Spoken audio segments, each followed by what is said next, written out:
there, all my wonderful and beautiful friends out there in YouTube world. It's Michelle, the Music Mom, and I'm so very, very blessed to have you here today with me. This is Transformation Thursday.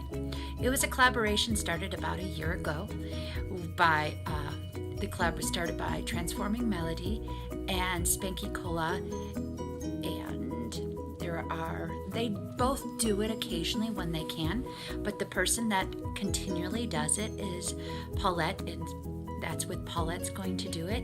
She is wonderful. Listen to her. She has some wonderful, wonderful insight and how the Lord is transforming her. And that's what this is all about, the transformation that God makes in each one of us each week, or however long it is needed. How have I been doing this week with what God is transforming me? Well,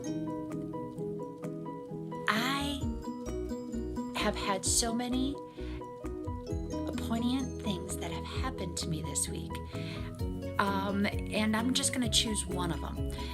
Yesterday, before school starts, we have our staff meeting, and in our staff meeting, because I'm blessed to teach in a parochial school, we can talk about God. And one of the things is morality. And it's interesting. A lot of people think that morality has to do with no freedom. In actuality, it has a lot to do with freedom. I'm not going to talk about morality. I'm going to talk about the insight that I had that I'd never really noticed about morality and what its meaning is, well, at least in my church. And God made us for love, because God is love. And with that, God wants the best for us in all areas of life. It doesn't matter if it's driving down the road,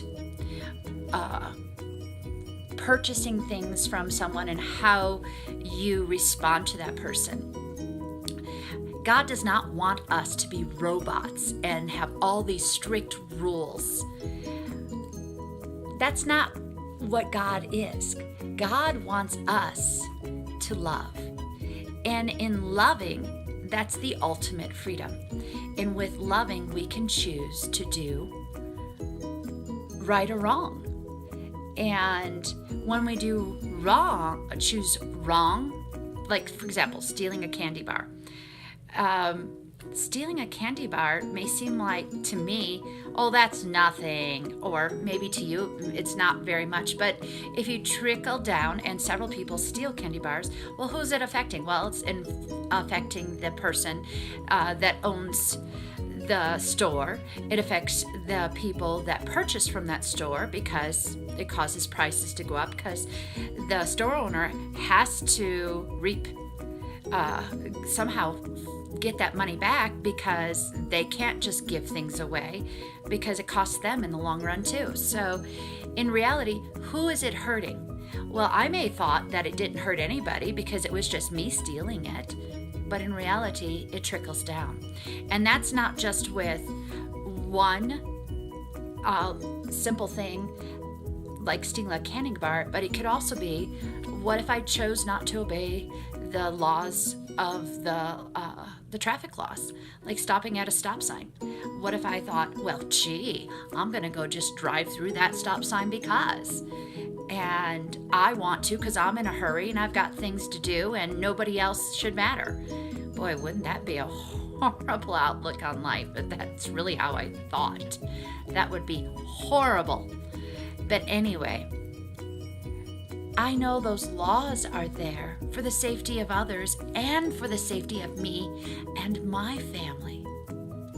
And that is what God does. He shares with us what's going to make us happy, what's going to make us safe, what's going to make our whole family happy and safe. And we can't always see the bigger picture, but God can. He's amazing. We think this little compared to what God can think. God, I can't even fill up the whole world with what God can think. And And I want to say, well, that's not really moral, or that's not right because that's going to affect such and such person, or an environmental thing. It's more than that. So ultimately, God's way is to teach us to love. And love is ultimate freedom. And our idea of love is so menial to compare to what God's vision of love is.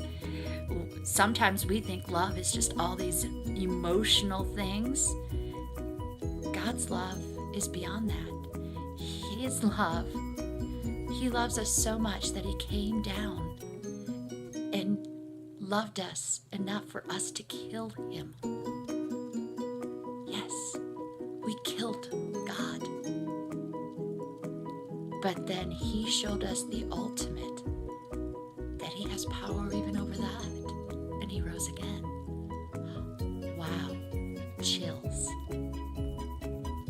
I pray you have a very blessed day. I know this was a really deep subject, but that's the one thing I learned yesterday, and I was like floored.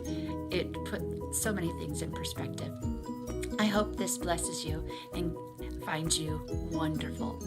May the Lord bless and keep you. May His face shine down upon you. Until we meet again, goodbye, my beautiful, wonderful friend.